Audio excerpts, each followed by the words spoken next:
सौर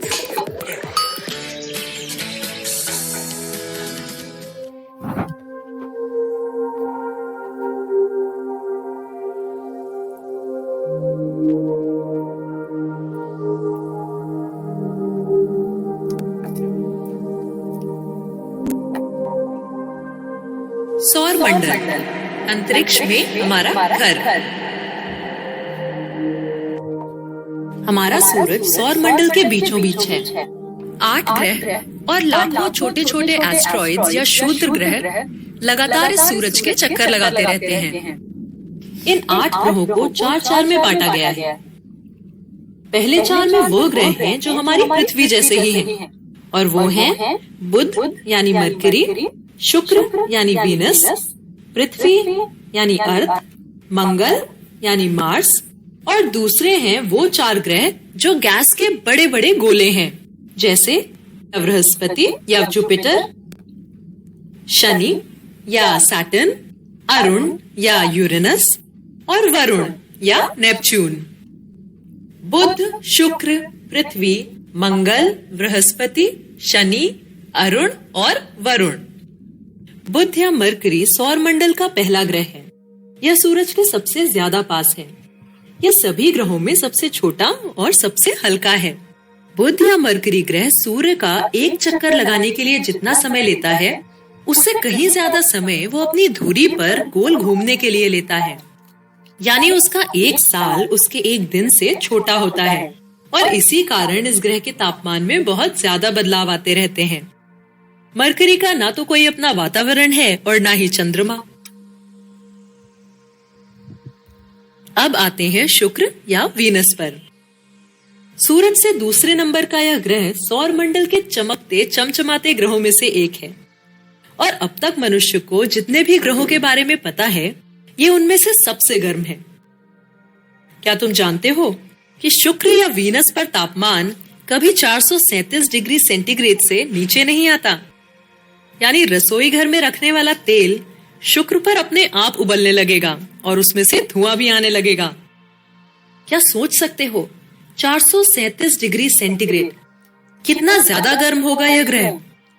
शुक्र के पास भी कोई चंद्रमा नहीं है। अब अगला नंबर है हमारे घर का, यानी हमारी पृथ्वी, जिसे अंग्रेजी में अर्थ कहते हैं। पृथ्वी इकलौता ऐसा ग्रह है जहाँ का तापमान ऐसा है जो पानी को तरल रूप में रहने देता है, और यही पानी हमारे जीवन का स्रोत बनता है। अब तक जाने गए ग्रहों में केवल पृथ्वी एक ऐसा ग्रह है जहां हमारा जीवन संभव है। पृथ्वी के पास अपना एक चंद्रमा है जिसे हम सब ने देखा है। मंगल या मार्स सूरज से चौथे नंबर का ग्रह है और सौर मंडल का यह दूसरा सबसे छोटा ग्रह है। मंगल या मार्स इतना छोटा है कि बड़ी मुश्किल से वहां पर वातावरण की एक पतली सी परत पाई जाती है, और जीवन जीने के लिए वातावरण कितना जरूरी है ये तो तुम सब जानते हो। मंगल की जमीन ढेर सारे ऊबड़ खाबड़ गड्ढों और ऊंचे ऊंचे पहाड़ों से भरी हुई है। मंगल के पास 2 छोटे छोटे चंद्रमा हैं। बृहस्पति या जुपिटर सौर मंडल का सबसे बड़ा और सबसे भारी ग्रह है। यह मुख्यतः हाइड्रोजन और हीलियम से बना है। बृहस्पति के पास 67 चंद्रमा है। शनि या सैटर्न सौर मंडल का दूसरा सबसे बड़ा ग्रह है, पर इस बड़े से ग्रह का घनत्व सभी ग्रहों के मुकाबले सबसे कम है।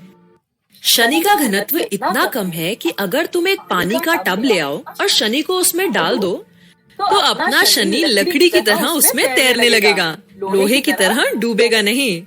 शनि ग्रह अपने बढ़े हुए छल्लों के लिए भी जाना जाता है, जो बड़ी आसानी से दिख सकते हैं। इसके पास 62 चंद्रमा है। अरुण या यूरेनस तीसरा सबसे बड़ा ग्रह है और सबसे ठंडे ग्रहों में से एक है। सभी गैस के बड़े गोलों में यह सबसे छोटा है, और यूरेनस की सबसे अनूठी अजूबी बात है इसकी धुरी। बाकी सब ग्रह एक खड़ी या टेढ़ी धुरी पर घूमते हैं, पर यूरेनस की धुरी आड़ी है। इसके पास 27 चंद्रमा है। वरुण या नेपच्यून सौर मंडल का सबसे अंतिम ग्रह है, और यह यूरेनस से काफी मिलता जुलता है। यह सूर्य से इतना दूर है कि नेपच्यून का एक साल पृथ्वी के 164 सालों जितना लंबा होता है।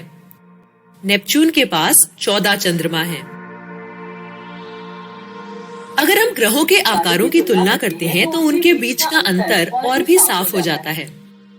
आकार और भार के हिसाब से बृहस्पति या जुपिटर सबसे बड़ा है और बुध या मरकरी सबसे छोटा। लेकिन बृहस्पति या जुपिटर जैसे विशाल ग्रह की तुलना भी जब हम अपने सूरज से करते हैं तो सौर मंडल का ये सबसे बड़ा ग्रह भी छोटा सा लगने लगता है। हमारा सूरज ना तो ग्रह है ना सैटेलाइट, यह सौर मंडल का एक तारा है, यानी इससे ऊर्जा निकलती है, इसका अपना प्रकाश होता है, ग्रह इससे प्रकाश लेते हैं। हमारे सौर मंडल के भार का लगभग 99% भार तो सूरज का ही बना होता है। सूरज के केंद्र में लगभग 62 करोड़ टन हाइड्रोजन प्रति सेकंड हीलियम में बदलती रहती है और इससे पैदा हुई ऊर्जा पृथ्वी पर हमारी जरूरतों को सालों तक पूरा करने के लिए सक्षम है। लेकिन लगभग 50 करोड़ सालों में सूरज धीरे धीरे और भी गर्म होता चला जाएगा और एक समय आएगा जब यह गर्मी पृथ्वी की बाहरी परत को गला देगी। तब सूरज बढ़ता चला जाएगा और या तो पृथ्वी को निगल जाएगा या कम से कम इसे लावा के एक समुद्र में बदल देगा। मानव जीवन का अस्तित्व तब या तो खत्म हो जाएगा या तब हम निकल पड़ेंगे सौर मंडल में एक नई धरती, एक नए घर की तलाश में। और क्या पता अगले 50 करोड़ सालों में इस रहस्यमयी आकाशगंगा का कौन सा अजूबा हमारा इंतजार कर रहा हो।